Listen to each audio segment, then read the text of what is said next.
नमस्कार साथियों, आप देख रहे हैं आजाद दस्तक टीवी में आपके साथ देवराज। और इस समय मैं मौजूद हूं, हमारे साथ में एक नए मेहमान आज हैं। मैं इनका परिचय कराऊंगा, जिनका नाम भीमा भारती है, जिन्होंने सन 2022 में एक साइकिल यात्रा शुरू की थी। अपने घर से भीमा कोरेगांव तक ये गए, करीब 2200-2300 किलोमीटर चलकर उस यात्रा को पूर्ण किया। और आज इन्होंने फिर प्रण लिया। ये कल अपने घर से निकले, यानी 3 अप्रैल को, और आज ही अमरोहा में रुके। और मुझे भेंट हुआ इनसे, मैंने अपने घर पे इन्हें रात रोका, बड़ा अच्छा लगा।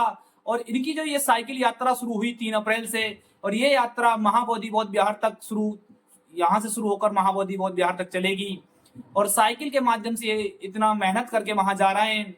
और वहां जाने का मेन कारण ये है कि वहां 60 दिन से बौद्ध भिक्षु आंदोलन पर बैठे हुए हैं।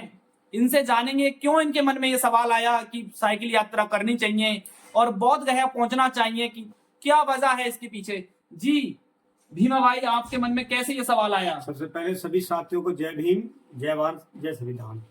तो मेरे मन में देवराज भाई इसलिए वो आया क्योंकि मैं एक दिन एक वीडियो देख रहा था जी। भंते जी विनाचार्य जी हैं जी जी। तो उनकी वीडियो देख रहा था। वो बैठे हुए थे, मैं बोध गया में, तो बता रहे थे कि बहुत दिन हो गए हैं और कम से कम 120 साल पुराना जो जिन लोगों ने इस पर कब्जा कर रखा है जी। और जब लोग घूमने जाते हैं तो यहाँ सिर्फ घूमने के हिसाब से आते हैं जी। जो विरासत है वो विरासत हमारे कब्जे में नहीं है। जी। तो भिक्खू में बैठे हुए, आंदोलन बैठे हुए, तो मेरा भी मन बना कि भाई अगर मैं चाहता तो मैं साइकिल बस से भी चला जाता, ट्रेन से भी चला जाता, पर मेरे मन में है कि भाई कहीं ना कहीं मुझे साइकिल से यात्रा करनी चाहिए। तो मैंने इससे पहले भी यात्रा करी थी भीमा कोरेगांव तक की, साइकिल से गया था मैं 2022 में। तो मेरे मन में है कि साइकिल से जो यात्रा होगी, लोगों को, जितने लोगों को मैं अपने ओर से बता सकता हूँ बताऊंगा, गाँव जाके जिस रास्ते से मैं निकलूंगा। तो मैंने कल से शुरू करी थी यात्रा। तो कुछ गाँव के लोगों को भी मैंने बताया कि भाई जो बच्चे हैं, बुजुर्ग हैं, जो युवा हैं और वैसे छोटे छोटे बच्चे भी हैं, सभी बिल्कुल थे मेरे साथ कल, जो जिन्होंने मुझे शुरुआत करवाई। तो मैंने उन सबको बताया। तो मैं ये इसलिए मेरा मन था कि मैं भाई सबको बताता हुआ निकलूं और बोध गया बिहार में पहुंचूं। अच्छा। तो बिहार में जो आंदोलन चल रहा है उसको मेरा भी समर्थन होगा। और जो लोग मुझे रास्ते बीच में मिले, मैंने कुछ पर्चे भी छपवा रखे थे, उन पर्चों के माध्यम से भी मैं लोगों को पर्चे देता हुआ गाँव जाऊंगा, निकलता हुआ यात्रा के माध्यम से। तो मेरा यही मकसद, मतलब भाई का संदेश ये है कि चाहते तो बस या ट्रेन से भी यात्रा कर लेते और पहुंच जाते वहां समर्थन देने। मगर भाई का मेन मकसद ये है कि फिर जिन लोगों को बताना है, जिन लोगों को पता नहीं है, उन्हें बताना बहुत जरूरी है। वो इस माध्यम से निकलेंगे साइकिल के द्वारा।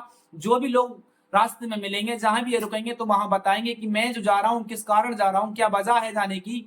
इसलिए साइकिल यात्रा की शुरुआत की। और मेरे घर पे ये एक रात परिश्रम किया। बड़ा सौभाग्य की बात है कि भाई हमारे यहाँ आए। हम तो सौभाग्यशाली हैं कि ऐसे लोग हमारे यहाँ आए और हमारे घर पे ठहरे। और मैं जितने भी साथी जो रास्ते में मिलेंगे, रूट भैया बताएंगे।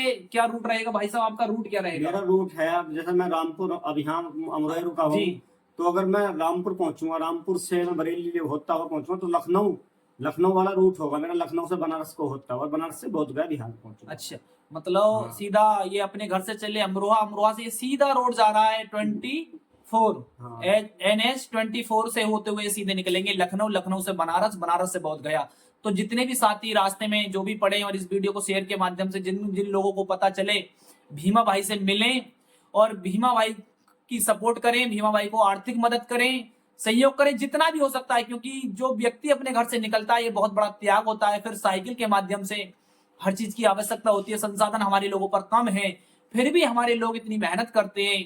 और ऐसे लोगों को सपोर्ट करना बहुत जरूरी है, जिससे कि तथागत गौतम बुद्ध का जो, जहां से तथागत गौतम बुद्ध बने, बोध गया, महाबोधि बौद्ध विहार, उसका जब मामला आया तो घर घर से लोग निकल के पहुंच रहे हैं। तो सभी साथी ज्यादा से ज्यादा सपोर्ट करें। और भीमा भाई क्या संदेश देना चाहोगे? मैं ये और संदेश देना चाहता हूँ, देखो तथागत बुद्ध की धरती है, भारतीय बुद्ध का था। बिल्कुल। और जो चोर हैं, जिन्होंने चोरी कर करके हमारी चीजों को चुरा लिया। और आज बहुत मंदिर ऐसे हैं जो तथागत बुद्ध के मंदिर हैं, वो मंदिरों में अपनी उन्होंने सिर्फ उन्हें तथागत बुद्ध की मूर्ति इनको यूं कर दिया, दूसरा सजा दिया, देवी बना दिया, कुछ बना दिया, इस तरीके से बना रखा। तो ऐसे ही इन्होंने अब से 20 साल से ज्यादा से कब्जा है इनका उस बुद्ध विहार पे। जो बोध गया मंदिर, उसकी साइड में उन्होंने देवी देवताओं के फोटो दुनिया भर के लगा रखे हैं। तो उसी हिसाब से उन्होंने उसी हिसाब को जो बुद्ध विहार है उस पर भी कब्जा कर रखा। तो मैं भंतेओं का धन्यवाद, भिक्खुओं का धन्यवाद करना चाहता हूँ कि उन्होंने ये पहल शुरुआत की है। इस पहल का मैं अपने युवा नौजवान साथियों से कहना चाहता हूँ क्योंकि ये धरती बुद्ध की है और धम जो धम है, जिसको हम धम की बात करते थे, तथागत बुद्ध का धम है, इसको बचाने का काम करना है और इस विरासत को बचाने का काम करता है। और इस देश में जो पाखंडवादी लोगों ने फैला रखा, जो ये लोग लेकर खाने पीने में सब में जहर भर रखा, आज पैसे की बात, कोई खान पीन भी सब बेकार कर दिए।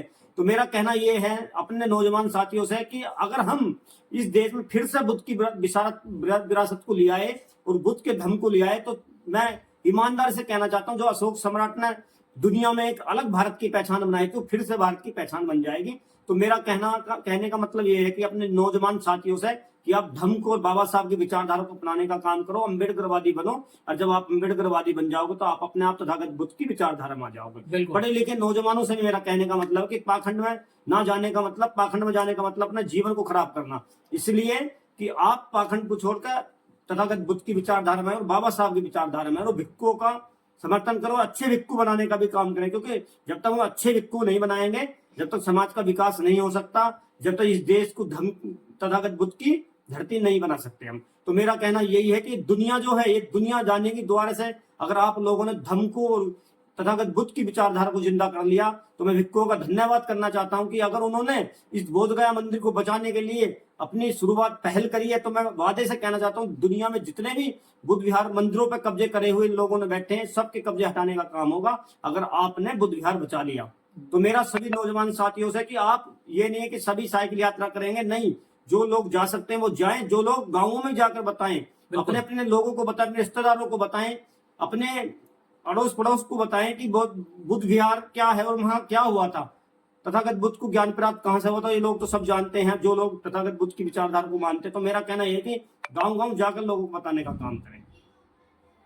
तो सम्मानित साथियों, इस वीडियो को ज्यादा से ज्यादा शेयर करें और बहुजन मीडिया को मजबूत करने के लिए हमारे चैनल को सब्सक्राइब करें। जय भीम।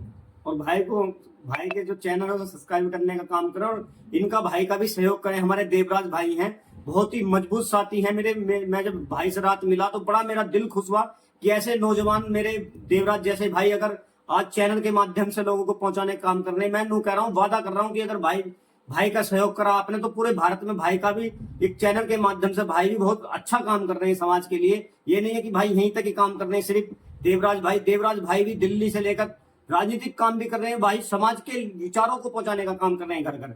तो मेरा कहना यही है कि देवराज भाई का भी सहयोग करें। मैंने भी कही है कि भाई जितने मेरे सब्सक्राइबर हैं, मेरा जितने भी लोग मुझे जानते हैं, मैं सब भाइयों से कहूंगा कि देवराज भाई को, इनकी विचारधारा को और ये भाई जो काम कर रहे हैं इस काम को बढ़ाने के लिए इनका साथ दें। धन्यवाद करना चाहता हूं देवराज भाई ने कि देवराज भाई ने मुझे रुकवाने का भी, और भाई एक अच्छी ताकत है, एक अच्छी भाई के अच्छे विचार मुझे बहुत अच्छे